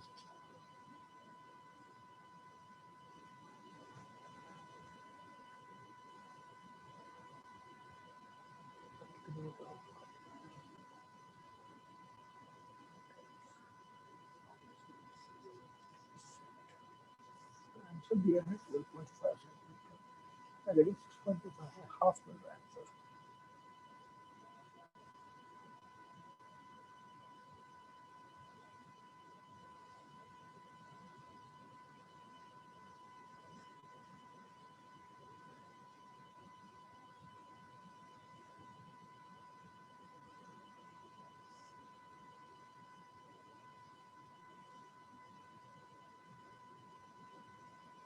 ओह अच्छा, ओके ओके, सॉरी, समझा, मैं मिस्टेक किया।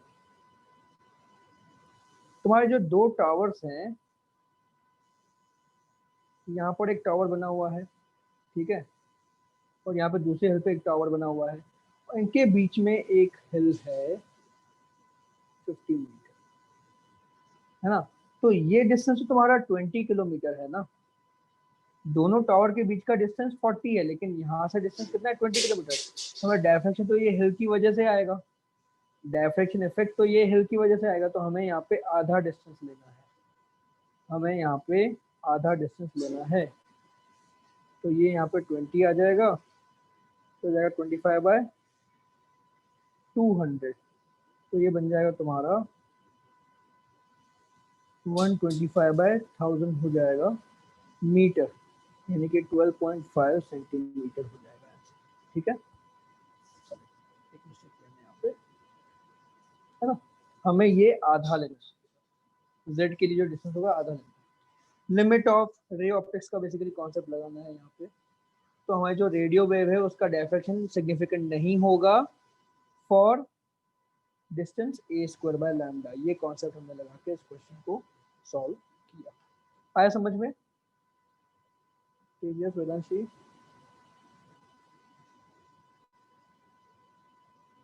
ठीक है। फिर और कुछ है यहाँ पे,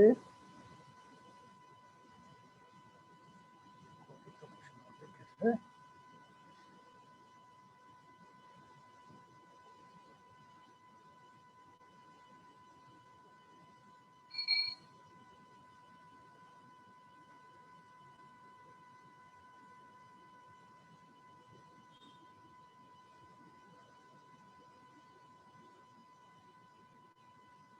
ठीक है, मोस्टली तो हो गए, तुम्हारे सारे टाइप्स ऑफ क्वेश्चन डिस्कस कर लिए हमने यहाँ पे।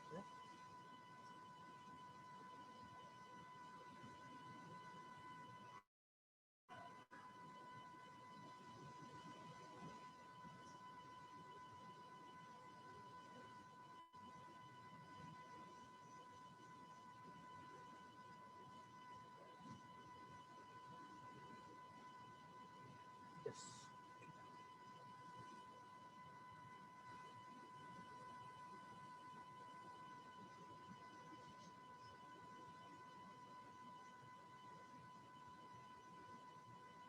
ठीक है, तो मोस्टली तुम्हारा फिनिश हो गया।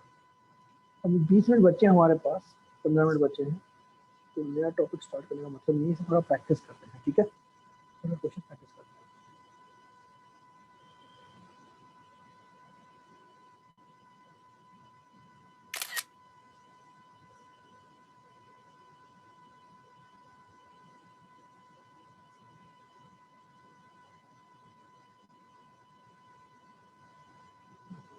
ये क्वेश्चन करो सॉल्व।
क्या रहेगा इसका आंसर?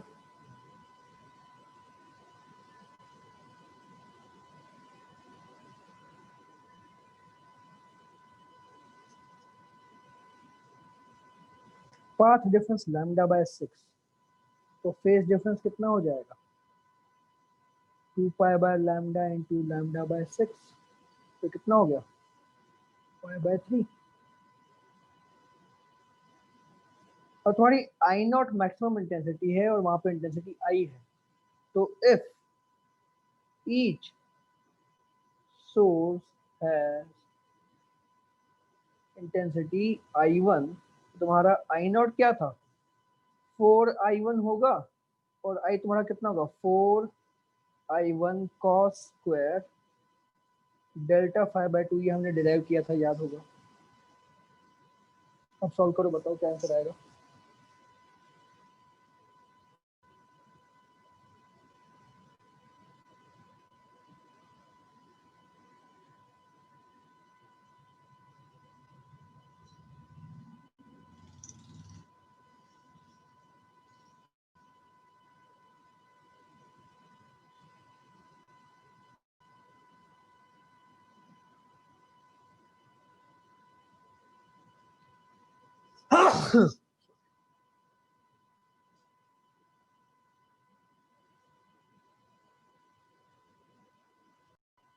देखो बस आगे हमें यहाँ पे क्या करना है, तो आई बाय आई नॉट तुम्हारा हो जाएगा 1 बाय कॉस स्क्वायर डेल्टा 5/2, यानी कि 1 बाय कॉस स्क्वायर 5/3।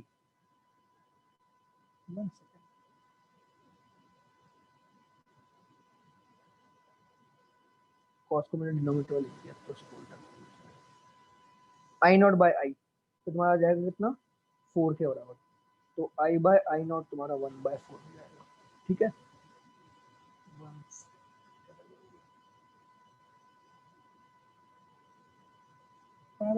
अच्छा हाँ सॉरी, डेल्टा 5 तुम्हारा पाई/3 है, तो यहाँ पे हमें पाई/6 चाहिए, सॉरी, तो ये 4/3, तो यहाँ पे 3/4 आ जाएगा, तो option D is the correct answer, ठीक है। डेल्टा 5 पाई/3 है, तो यहाँ पे हमें डेल्टा 5/2 जो है वो पाई/6 हो जाएगा।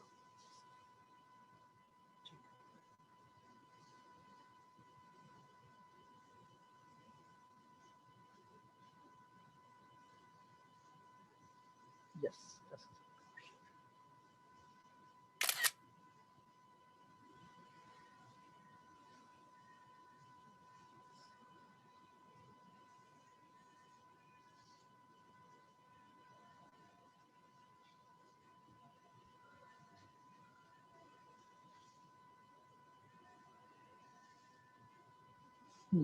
क्वेश्चन नंबर 16 ट्राई करो।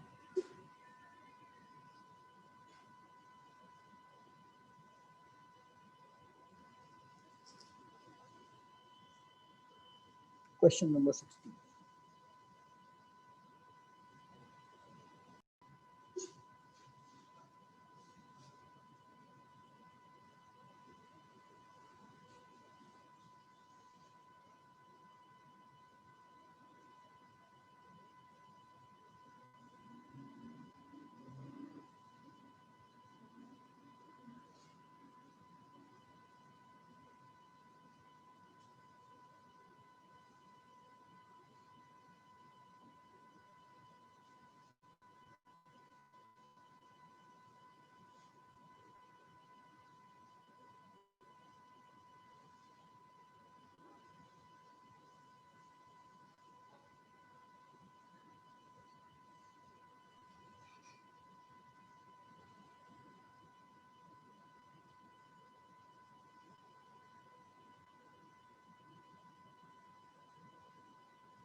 दोबारा बता दूं, तो हमें यहाँ पे टेलीस्कोप पे पहुंच है, थीटा मिनिमम तुम्हारा 1.22 लैम्डा बाय ए होगा, तो 1.22 लैम्डा दिया है 5000 एंगस्ट्रॉम, तो ये 5000 एंगस्ट्रॉम की जगह 5×10⁻⁻7 मीटर, और ए यानी कि आई का डायमीटर दिया है 2×10⁻³ मिलीमीटर मीटर, सॉरी 2 मिलीमीटर, यानी कि 2×10⁻³ मीटर।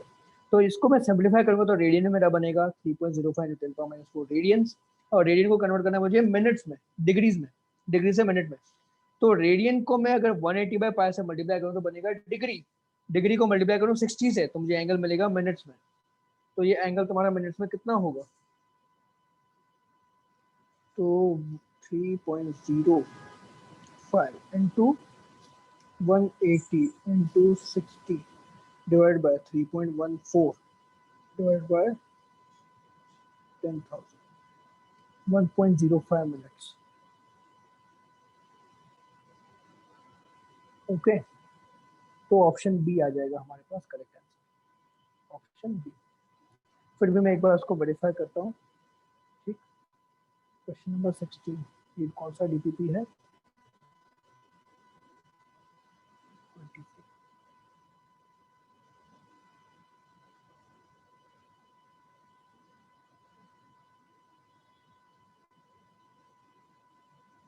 बी आंसर आया, ठीक है,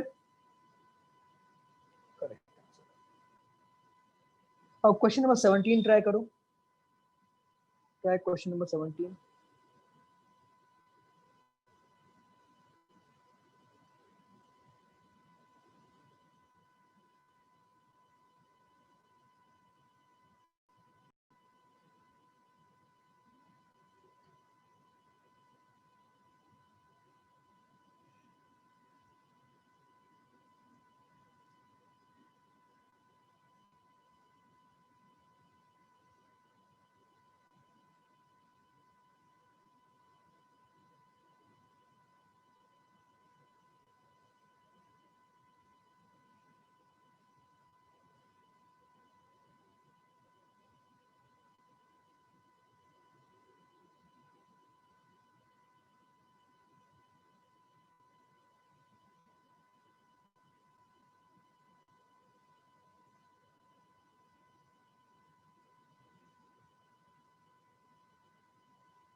सिंपल है तुम्हारी,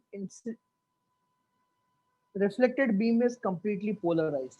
मैंने क्या बताया था? रिफ्लेक्टेड बीम कंप्लीटली पोलराइज कब होती है?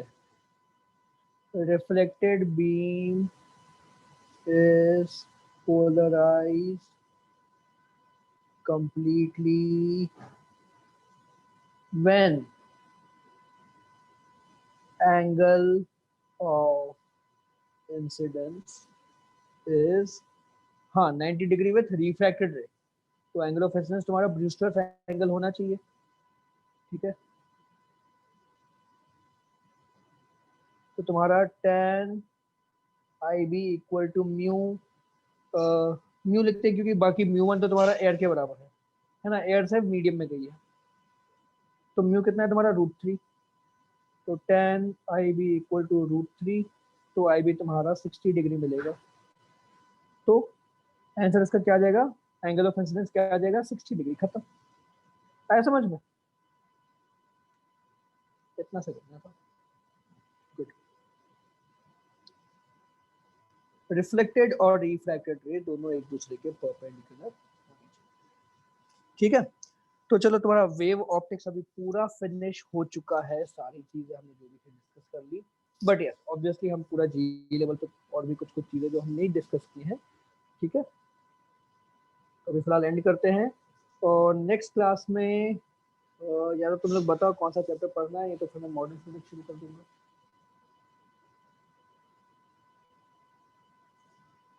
ठीक है। सोच के बताओ। और कोई डाउट? मॉडर्न फिजिक्स एंड करें क्लास। वेलकम।